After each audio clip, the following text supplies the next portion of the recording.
مفلسی حصے لطافت کو مٹا دیتی ہے، بشر کو بشر کی اوقات بھلا دیتی ہے۔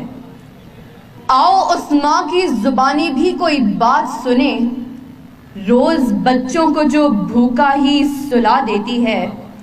اپنی عزت کے بھروسے تھی جو مضبوط کھڑی، آخر ایک روز وہ سر اپنا جھکا دیتی ہے۔ اس کے دامن پہ لگے داغ یہی کہتے ہیں، بھوک تہذیب کے آداب مٹا دیتی ہے۔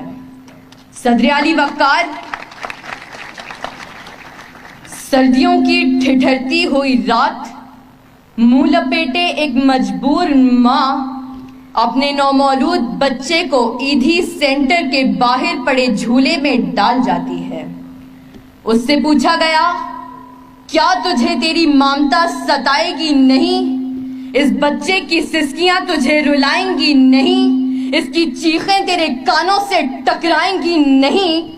تو کپ کپاتے ہوئے ہونٹوں سے جب مجبور ماں یہ جواب دیتی ہے کہ میں اپنے پیٹ کی بھوک تو برداشت کر سکتی ہوں، مگر اس بچے کا بھوک سے بلکنا مجھ سے دیکھا نہ گیا، تو اس پر یہ کہنا بجا بنتا ہے کہ خاک میں ماں کی محبت کو ملا دیتی ہے، بھوک تہذیب کے آداب مٹا دیتی ہے۔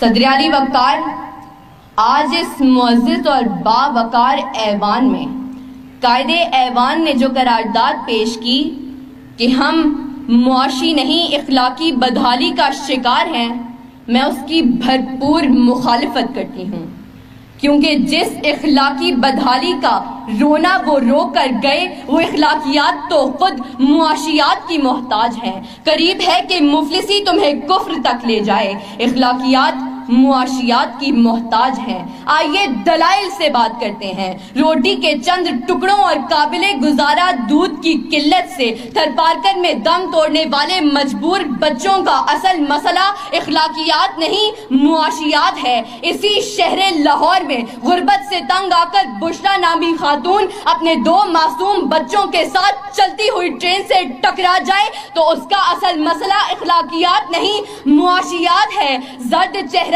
آنکھیں اندر کو دھسی ہوئی اور بڑھاپے کی وجہ سے پورے جسم پر جھریاں لیے، نشتر اسپتال ملتان کے باہر فقط 2 کلو آٹے کے عوض خون بیچنے والے بوڑھے کا اصل مسئلہ اخلاقیات نہیں معاشیات ہے۔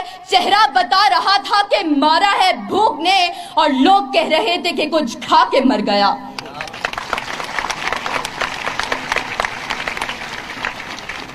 صدر علی وقار تنگ دستی، بھوک اور ابتر معاشی حالات اعلیٰ اخلاقیات کی ضد ہیں۔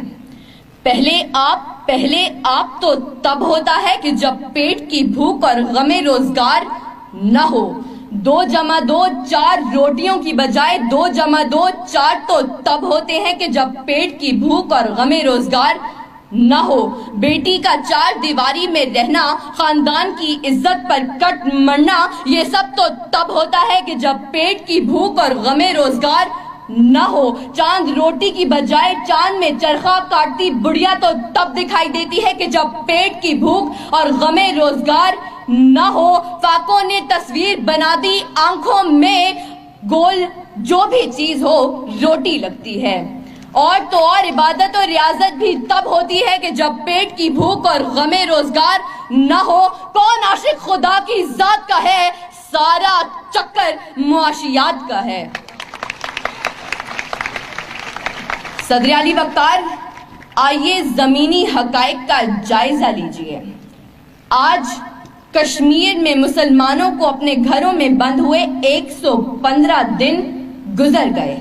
ہم نے اخلاقیات کا مظاہرہ کرتے ہوئے اقوام متحدہ میں قراردادیں پیش کی تو اسلامی ممالک نے پاکستان کی حمایت کے بجائے ہندوستان کی حمایت کی۔ تو کیا اس کی اصل وجہ یہ ہے کہ ہم اخلاقی پستی کا شکار ہیں؟ نہیں صدر علی وقار، ہرگز نہیں، بلکہ اصل وجہ تو یہ ہے کہ ہم معاشی طور پر کمزور ہیں۔ اس کمزوری کا علاج بھارت کی عالمی معیشت ہے۔ ہمیں یہ بات تسلیم کرنی ہوگی کہ ہم اخلاقی نہیں بلکہ معاشی بدحالی کا شکار ہیں، کیونکہ یہ اخلاقیات تو خود معاشیات کی محتاج ہیں۔ صدر علی وقار، میرے ان تمام دلائل کے باوجود اگر اب بھی کوئی یہ یقین رکھتا ہے اور باضد ہے کہ ہم معاشی نہیں بلکہ اخلاقی بدحالی کا شکار ہیں، تو اس سے بس ایک ہی سوال کرتے ہوئے میں اجازت چاہوں گی کہ وہ جس کا ایک ہی بچہ ہو بھوکا 8 پہروں سے، بتاؤ اہل دانش تم وہ گندم لے کہ تختی لے۔ شکریہ۔